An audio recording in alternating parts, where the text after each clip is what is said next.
तो यहाँ पर है कालसी, कालसी के उत्तर में है चक्राता, ठीक है, और चक्राता के उत्तर में है यहाँ पर क्या, हनौल, क्या है यहाँ पर है हनौल। जौनसार का सबसे बड़ा तीर्थ स्थल लिखेंगे, जौनसार का सबसे बड़ा तीर्थ स्थल हनौल है। और हनौल में एक मंदिर है महासु देवता का मंदिर। कौन सा मंदिर है, महासु देवता का मंदिर है, ठीक है, महासु देवता मंदिर कहाँ है, हनौल में ही है यहाँ पर, ठीक है। तो कालसी के उत्तर वाले भाग को क्या कहते हैं, जौनसार बाबर कहते हैं, ठीक है, क्या कहते हैं, जौनसार बाबर कहते हैं कालसी के उत्तर वाले भाग को। तो कालसी के समीप यहाँ पर कौन सी दो नदियों का संगम होता है, टॉस नदी और यमुना नदी का। टॉस नदी कहां से निकल रही है, उत्तरकाशी से होकर निकल रही है, जो कि रूपिन और सुपिन दो नदियों से मिलकर बनती है टॉस नदी। आप जानते हैं, मैंने आपको पढ़ा रखा है। तो यहां से और यहां तक क्या है, पूरा उत्तरकाशी का पूरा विस्तार है, ठीक है ना। तो टॉस नदी निकलती है उत्तरकाशी होते हुए देहरादून में प्रवेश करती है और यह यमुना नदी के साथ मिल जाती है, ठीक है, यह है यमुना नदी, यह कालसी के आगे मिल जाती है, ठीक है। और इन दोनों की जो धारा है, संयुक्त धारा, वह कहलाती है यमुना नदी, ठीक है। यमुना नदी आगे की ओर प्रवाहित होते हुए वह यह हरियाणा में प्रवेश कर जाती है, क्लियर। तो कालसी किस नदी के किनारे है, यमुना नदी के किनारे है।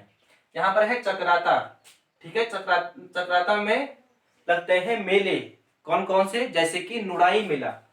कौन सा मेला, नुड़ाई मेला, ये कहाँ लगता है, ये लगता है चक्राता में। कौन सा मेला, नुड़ाई मेला। और चक्राता के उत्तर में यहाँ पर दो जलप्रपात हैं, कौन कौन से हैं, इसका उत्तर आप मुझे नीचे कमेंट बॉक्स में देंगे, क्योंकि मैंने आपको पढ़ा रखा है। और यहाँ पर चक्राता के आसपास ही यहाँ पर एक मेला और लगता है, मेला का नाम है वीर केसरी चंद मेला, ठीक है, वीर केसरी चंद मेला, ठीक है, वीर केसरी चंद मेला, क्लियर।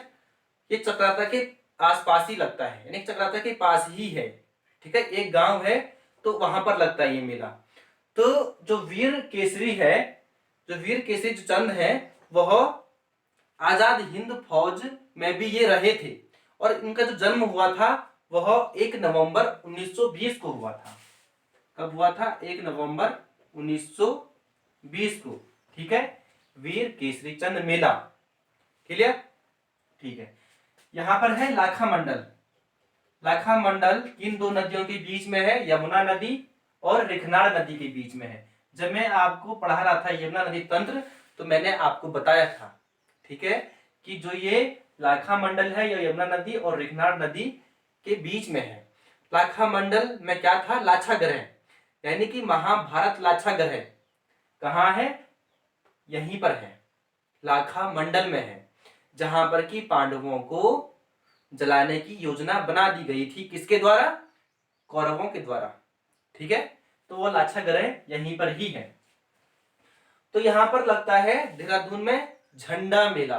कौन सा मेला, झंडा मेला, झंडा मेला कहां लगता है, देहरादून में लगता है।